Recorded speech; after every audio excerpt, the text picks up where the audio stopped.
تم الإعلان رسميا عن موعد الحلقة الأخيرة من مسلسل زهور الدم، حيث ستكون حلقة 343 من المسلسل هي الحلقة الأخيرة، وسيتم عرضها يوم الجمعة 17/1/2025 إن شاء الله سبحانه وتعالى. وبذلك سينتهي واحد من أكثر المسلسلات اليومية نجاحا، وخاصة خارج تركيا. فعلى مدار المواسم الثلاث السابقة تم بيع المسلسل لأكثر من 26 دولة أجنبية، لكن للأسف تراجع نسب مشاهدات المسلسل داخل تركيا تسببت بإنهائه تجنبا للخسائر، وخصوصا في ظل التكلفة المالية العالية نسبيا وتراجع العائدات من الإعلانات.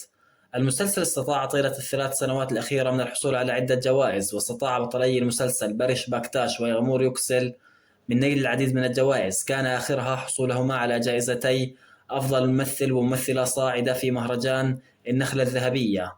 في النهاية شكرا لكم على حسن المتابعة، رجاء الاشتراك في القناة والإعجاب بالفيديو. السلام عليكم ورحمة الله وبركاته.